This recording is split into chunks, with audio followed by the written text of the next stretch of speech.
வணக்கம். நான் உங்கள் ஆஸ்ட்ரோலக்ஷ்மி. நாம இன்னைக்கு மிதுன ராசிக்காரர்களுக்கு இந்த புது வருடம் 2025 எப்படி இருக்குன்றத பத்தி தான் பார்க்க போறோம்.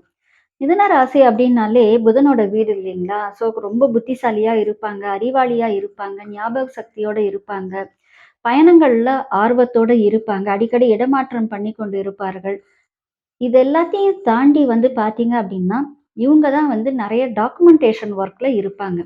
ஸோ இந்த மிதுன ராசிக்காரர்களுக்கு இப்ப எல்லாமே நல்லா இருக்கு அப்படின்றது ஒரு ஸ்டேட்மெண்ட்டா நம்ம எடுக்க முடியாது. ஏன்னா 12ல குரு இருக்காரு. ஸோ அவர் சில பிரச்சனைகள குடுத்துக்கிட்டு இருக்காரு. அடுத்து அவர் என்ன பண்ண போறாருன்னா, உங்களுக்கு ஜென்ம குருவா வரப்போறாரு. அதனால இந்த வருடம் நீங்கள் கண்டிப்பாக உங்களுடைய டாக்குமெண்ட்ல ரொம்ப கவனமா இருக்கிறது நல்லதுங்க. என்னங்க எடுத்தோனே எங்களுக்கு ப்ராப்ளமா சொல்றீங்க அப்படின்னாக்கா, நிச்சயமாக உங்களுக்கு நல்ல மாற்றங்கள் இருக்குன்றது எல்லாமே அடுத்தது. ஆனா நீங்க எதுல கவனமா இருக்கணும்ன்றத தான் நம்ம ஃபர்ஸ்ட்டு பார்க்கணும். டாக்குமெண்ட்ஸ் எந்த டாக்குமெண்ட் இருந்தாலும் அதுல ரொம்ப கவனமா இருங்க. ஏன்னா இந்த மிதுன ராசியில தான் பார்த்தீங்கன்னா, நெறைய சிஏ இந்த ஆடிட்டிங் சம்மந்தமான தொழில்ல இருக்கக்கூடியவங்க, அக்கவுண்ட்ஸ் சம்மந்தமான தொழில்ல இருக்கக்கூடியவங்கலாம் இந்த மிதுன ராசியில இருக்கக்கூடியவர்கள் தான் நெறைய பேர் இருப்பீங்க. அதனால உங்களுடைய டாக்குமெண்ட்ஸ், உங்களோட ஃபைல்ஸ் இதுலலாம் நீங்க ரொம்ப கவனமா இருக்கணும். ஜென்ம குருவால உங்களுக்கு பார்த்தீங்க அப்படின்னா, சில பிரச்சனைகள் வரக்கூடிய விஷயங்கள் இந்த வருஷத்துல இருக்கிறதுனால, எப்பயுமே ரொம்ப ஒரு கால்குலேட்டிவா நீங்க ஒர்க் பண்ணிட்டு போயிட்டீங்க அப்படின்னா, எல்லா பிரச்சனைகளையும் நீங்க சால்வ் பண்ணி வெளிய வந்துடலாம். நம்ம ஏற்கனவே சொல்லிட்டோம், இவங்க புத்திசாலிகள் அப்படின்ற மாதிரியே, இதுல கால்குலேட்டிவா ஒர்க் பண்றதும் நீங்க தான். ஒரு கணக்கு போட்டு ஒர்க் பண்ணுவீங்க. ஒரு பிளான் பண்ணி ஒர்க் பண்ணுவீங்க. ஸோ அந்த நிலைப்பாட இந்த வருஷம் கொஞ்சம் இன்னும் கூடுதல் கவனத்தோட செய்துட்டீங்க அப்படின்னா, நெறைய விரயங்களையும், நெறைய விவாதங்களையும், நெறைய நஷ்டங்களையும் நீங்க தவிர்க்கக்கூடிய வாய்ப்புகள் அதிகமாக இருக்கிறது. இதுல பார்த்தீங்க அப்படின்னா, உங்களுக்கு பூர்வீக சொத்து கிடைக்கக்கூடிய வாய்ப்புகள் இருக்கு. உங்களுக்கு குழந்தைகளால ஆதாயம் கிடைக்கக்கூடிய வாய்ப்புகளும் இருக்கு.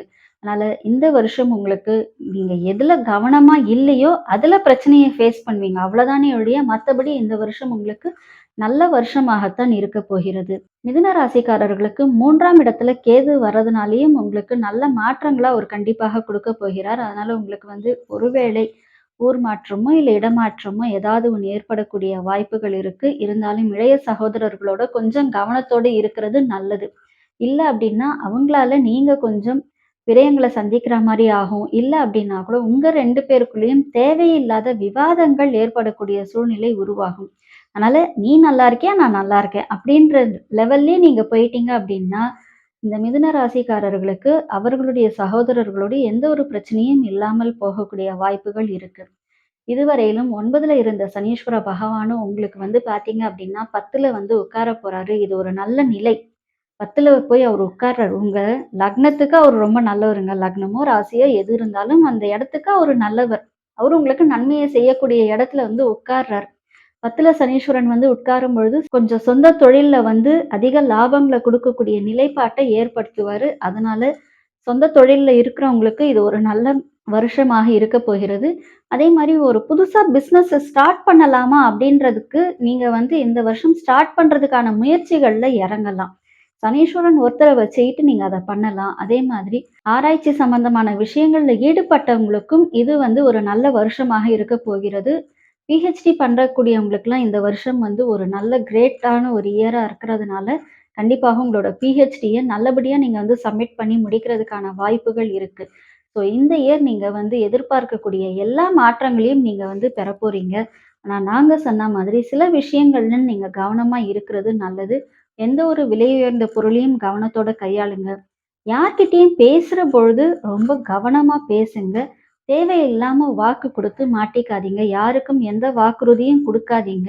உங்களுடைய ஆரோக்கியத்துல கொஞ்சம் கவனத்தோட இருக்கிறது ரொம்ப நல்லது.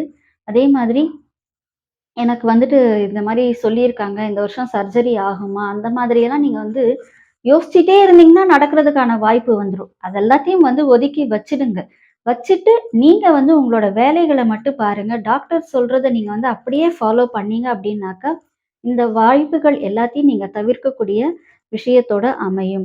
அதே மாரி மிதுன ராசிக்காரர்கள் உங்களுக்கு லாபம் அடையணும் அப்படின்னா, சிம்ம ராசிக்காரர்களோட சேர்ந்து பண்ணுங்க.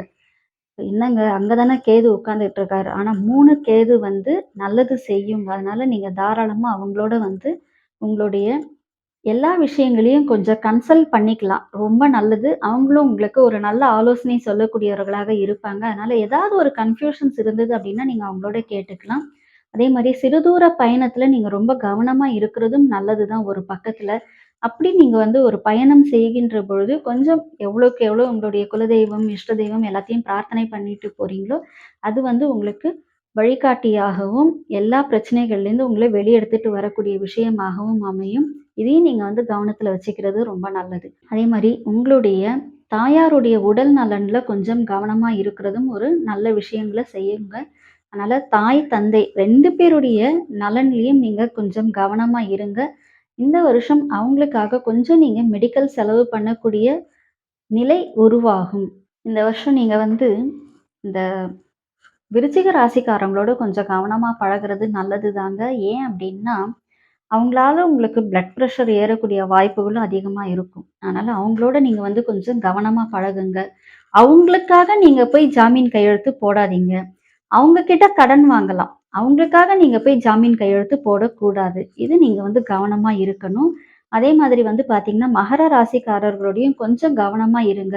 உங்களுடைய அந்த ஒரு பர்சனல் திங்ஸ் எல்லாத்தையும் வந்து இவங்க யார் கூடயும் நீங்க வந்து டிஸ்கஸ் பண்ணாதீங்க. ரிஷப ராசிக்காரர்களோட நீங்க வந்து கடன் வாங்குனீங்க அப்படின்னா, அது விரயத்துல போய் முடியும். அதனால அதுலயும் நீங்க கொஞ்சம் கவனமா இருக்கிறது நல்லது தான். இந்த வருஷம் உங்களுக்கு வந்து ஜென்ம குரு வந்து வருஷத்தோட பிற்பகுதியில வந்துடுறாருங்க. ஏற்கனவே 12ல குரு இருக்காரு. அதனால திருமணம் செய்யக்கூடிய வாய்ப்பு அப்படின்றது கொஞ்சம் கம்மியா தான் இருக்கு. குரு பலன் இல்ல. அதனால நீங்க வந்து என்ன செய்றீங்க அப்படின்னாக்கா, இந்த வருஷம் திருமணத்த வந்து கொஞ்சம் தள்ளி போடுறது நல்லது தாங்க. ஐயோ! ரொம்ப வயசாயிடுச்சுங்க எனக்கு அப்படின்னாலும் பரவால்ல. உங்களோட ஆப்போசிட் பார்ட்னருக்கு நல்லா இருந்ததுன்னா, அத பத்தி யோசிக்கலாம். அப்படி இல்லையா, திருமணத்த கொஞ்சம் தள்ளி போடுங்க. வெளிநாடு வாய்ப்பு பிரகாசமா இருக்குங்க. அத நீங்க வந்து முயற்சி பண்ணுங்க. என்ன காரணத்துக்காக நீங்க வெளிநாட்டுக்கு போனாலுமே, அது உங்களுக்கு நன்மை செய்யும், ஆதாயத்த குடுக்கும். நீங்க என்ன லாபம் எதிர்பார்த்து அங்க போறீங்களோ, அதுவும் உங்களுக்கு நடக்கக்கூடிய வாய்ப்பு இருக்கு. அதனால அத நீங்க வந்து பார்த்து, என்ன மாதிரி பிளான் பண்ணணுமோ பண்ணிக்கோங்க. எல்லா விஷயங்களுமே நல்லா நடக்கணுங்க. எனக்கு இதுவரைக்குமே பிரச்சனை தாங்க. இன்னும் 1 வருஷம் பிரச்சனைன்றீங்க. நாங்க என்னதான் பண்றது? எங்களுக்கு எல்லாமே நல்லா நடக்கணும் அப்டின்னா, தேடி தேடி சனிக்கிழமைகள்லயும், புதன்கிழமையிலயும் பெருமாள் கோயிலுக்கு போய் பெருமாள வழிபாடு பண்ணிட்டு வாங்க.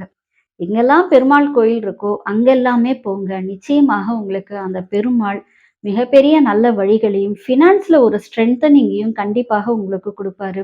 ஒரு ஸ்டெபிலிட்டி வரணும், நாங்க நல்லா இருக்கணும் அப்டின்னா, நீங்க எவ்வளவுக்கு எவ்வளவு பெருமாள வழிபாடு பண்றீங்களோ, எவ்வளவுக்கு எவ்வளவு ஓம் நமோ நாராயணான்னு சொல்லி சொல்றீங்களோ, அவ்வளவுக்கு அவ்வளவு உங்களுக்கு ரொம்ப நல்லது.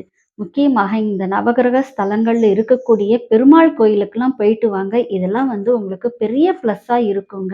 பெருமாள் வழிபாடு என்பது உங்களுக்கு பெருமை சேர்க்கும். இந்த வருடம் உங்களுக்கு மிகப்பெரிய நல்ல மாற்றங்களை கொடுக்கும். நன்றி. இது எல்லாமே பொது பலன் தான். உங்களுடைய ஜாதகத்தை பொறுத்து இந்த பலன்கள் வந்து மாறும். அதனால இந்த வருட பிறப்பு என்பது உங்களுக்கு பொது பலனா தான் நம்ம வந்து சொல்லியிருக்கிறோம். உங்க ஜாதகத்துக்கு ஏற்ற பலன்கள பார்க்கணும் அப்படின்னா, நீங்கள் எங்களை தொடர்பு கொள்ளலாம். தனிப்பட்ட முறையில் உங்களுடைய ஜாதகம் சார்ந்த ஆலோசனைகளுக்கும், ஜோதிடம் மற்றும் பிரசனம் பார்க்கவும் நீங்கள் எங்களை தொடர்பு கொள்ளலாம். எல்லாம் வல்ல இறையருளின் துணையாலும், அகிலாண்ட கோடி பிரம்மாண்ட நாயகியின் அருளாலும் உங்கள் இல்லங்களிலும், உள்ளங்களிலும் என்றென்றும் மகிழ்ச்சி நிலைத்திருக்கட்டும். நன்றி.